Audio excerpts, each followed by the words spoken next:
যিখন সিনেমা কেতিয়াও কৰা নহয় শেষ নিশালৈ ষ্টুডিঅ'ত কাম কৰি কৰি জুবিন গাৰ্গ নিজৰ ৰুমত শুবলৈ গৈছিল দেৰিকৈ শুৱা অভ্যাসৰ কথা সকলোৱে জানে বাবে বহু দেৰিলৈ কথাটো কোনেও মন কৰা নাছিল কিন্তু ৰাতি গোলাঘাটত থকা অনুষ্ঠানৰ বাবে যাত্ৰা কৰাৰ যেতিয়া সময় আহিল তেতিয়া সকলোৱে মন কৰিলে জুবিন ৰুমত নাই ক'ত গ'ল জুবিন মোবাইল সুইচ অফ গাড়ীখনো আছে খেয়ালি মনৰ মানুহজন ক'ত গুচি গ'ল য'ত যেনেকৈ পাৰি খবৰ কৰা হ'ল কোনেও নাজানে জুবিন ক'ত কেঞ্চেল কৰা হ'ল গোলাঘাটৰ অনুষ্ঠান চৌপাশে সমালোচনাৰ জোৱাৰ কোনোৱে ক'লে মদ খাই পাগলটো ক'ৰবাত শুই আছে চাগে কোনোৱে ক'লে মানুহটো ইমান আনপ্ৰফেশ্যনেল কিয় কিন্তু কথাবোৰ একে হৈ নাথাকিল ঘটনাটোৱে যেতিয়া তৃতীয় দিন অতিক্ৰম কৰিলে পৰিস্থিতি ক্ৰমাৎ সন্দেহজনক হৈ পৰিল উৎকণ্ঠাই সৃষ্টি কৰা প্ৰশ্নবোৰে মানুহবোৰক উত্তেজিত কৰি তুলিলে উত্তাল হৈ উঠিল পৰিস্থিতি ক'ত আছে জুবিন গাৰ্গ এয়া অপহৰণ নেকি চৰকাৰ পুলিচ প্ৰশাসনক জবাবদিহি কৰি সোচ্চাৰ হৈ উঠিল জনগণ এই ৰাজ্যত যদি জুবিন গাৰ্গ নিৰাপদ নহয় তেন্তে কোন নিৰাপদ তিনিদিন গৈ এসপ্তাহ হ'ল আৰক্ষীৰ তদন্ত ৰাইজৰ প্ৰতিবাদ বিৰোধীৰ সমালোচনা সামাজিক মাধ্যমত ব্যৰ্থ চৰকাৰক ককৰ্থনা উগ্ৰ নেটিজেনৰ পুলিচ চোৰাংচোৱাৰ নেৰা নেপেৰাৰ চেষ্টাৰ পিছতো হাতলৈ বাৰে বাৰে আহি থাকিল কেৱল ব্যৰ্থতা উত্তৰ নাই কাৰোৰে হাতত এয়া যদি অপহৰণ কোনে কিয় কৰিলে এই কাম কিয়নো এতিয়ালৈ পৰিয়াল বা চৰকাৰ কাৰো ওচৰলৈ অহা নাই মুক্তিপণৰ চৰ্ত পৰিস্থিতি জটিল বিষম হৈ গৈ থাকিল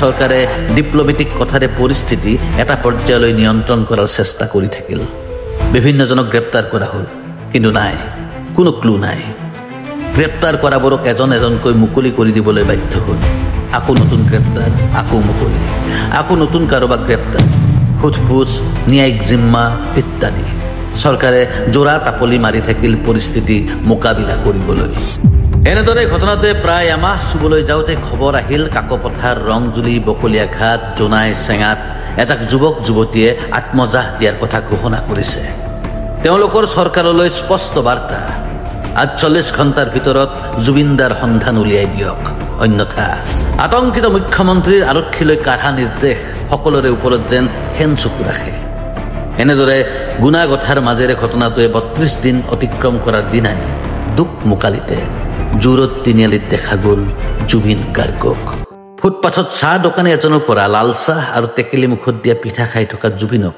প্ৰথম মন কৰিলে ঝাৰু দিয়া এগৰাকী মহিলাই আৰে এইজন দেখোন জুবিন তেতিয়াহে চাহ দোকানীজনে মন কৰিলে তেওঁৰ সন্মুখত কোন মৰ্ণিং ৱাক কৰিবলৈ অহা মানুহবোৰ হকাৰ পুৱাৰ প্ৰথম ট্ৰেইনখন ধৰিম বুলি অহা মানুহবোৰ শেষ নিশা ৰেপিড' চলাম বুলি আধা টোপনি সামৰি অহা ল'ৰাবোৰ সকলোৱে চিনি পালে এয়া জুবিন বেৰি ধৰিলে মুহূৰ্ততে সকলোৱে দাদা আপুনি ইমান দিন ক'ত আছিল পুৱাই পুৱাই প্ৰশ্ন দি মাথা নাখাবি এটা কথা জানি থ আই এম বেক মুহূৰ্ততে শদিয়াৰ নাতি ল'ৰাক হেৰুৱাই দুখত থকা আইতাজনীয়েও খবৰ পালে জুবিন উভতি আহিল আইতাৰ মুখত বহুদিনৰ পিছত এডাল হাঁহিৰ ৰেখা হঠাৎ নোহোৱা হৈ উভতি অহাৰ দিনা কেলেণ্ডাৰে কৈছিল ১৮ নৱেম্বৰ বুলি ১২টা বহাগৰ উচাহেৰে উদযাপন হ'ল জুবিনৰ জন্মদিন শদিয়াৰ পৰা ধুবুৰীলৈ পাগলটো উভতি আহিল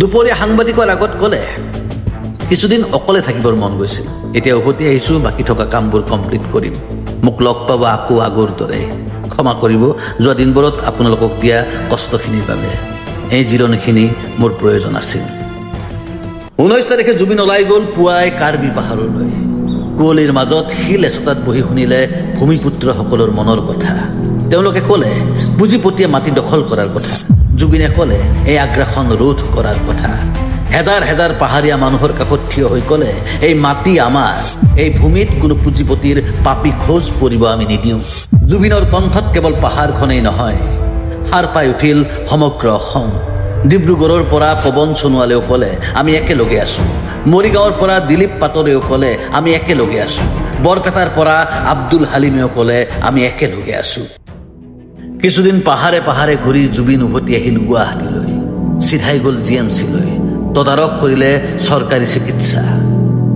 জুবিন যোৱাৰ খবৰ পাই সাংবাদিকেৰে ভৰি পৰিল GMC প্ৰাংগণ। জুবিনে ক'লে, কোনো মন্ত্ৰীৰ বেমাৰ হ'লে GMCত চিকিৎসা কৰিবলৈ আহিবনে? এখন দেশত দুই ধৰণৰ চিকিৎসা কিয়? এটা ধনীৰ, আনটো দুখীয়াৰ। শিক্ষা, স্বাস্থ্য, ন্যায় সকলোৰে বাবে ফ্ৰী হ'ব লাগে বুলি চিঞৰি উঠি জুবিনে ক'লে, এনে ব্যৱস্থা কৰি দিব নোৱাৰা কোনো দলক আমাক শাসন কৰাৰ অধিকাৰ দিব নালাগে। জুবিনে কোৱা কথাবোৰ কলেজৰ কমন ৰুমত প্ৰফেচাৰবোৰেও পাতিছে।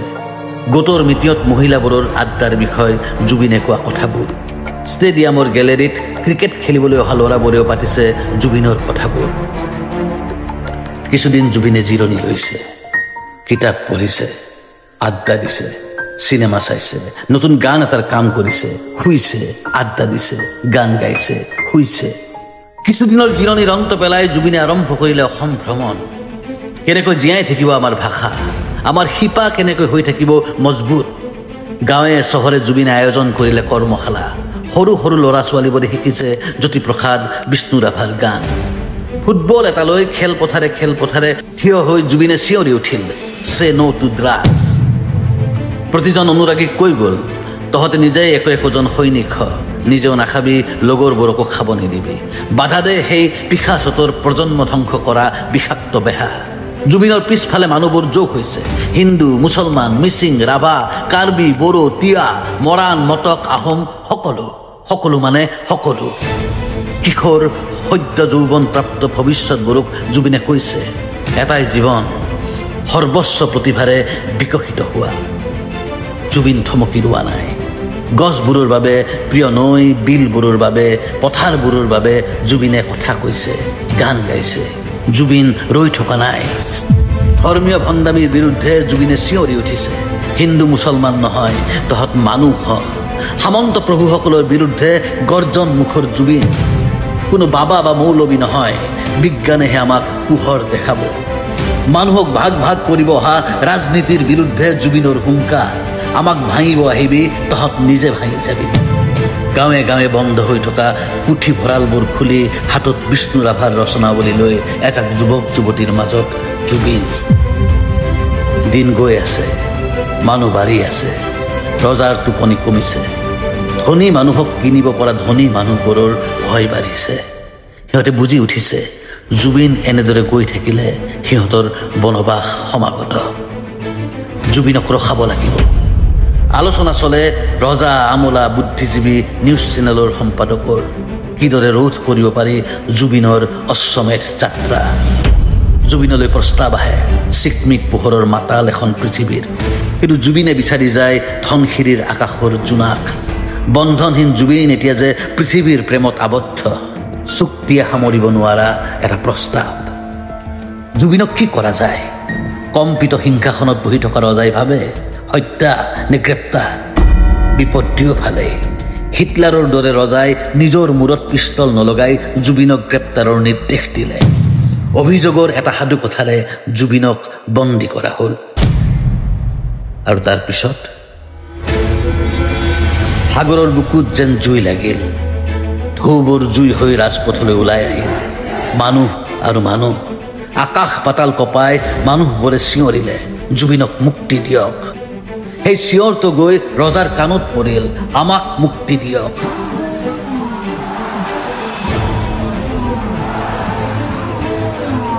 এটা বিপ্লৱৰ যেন প্ৰস্তাৱনা। বিষ্ণু ৰাভাৰ সপোনৰ অসমখন গঢ়িবলৈ যেন প্ৰথমটো খোজ। লাখ লাখ মানুহৰ যাত্ৰা ৰাজধানীলৈ। আমাক ৰজা নালাগে।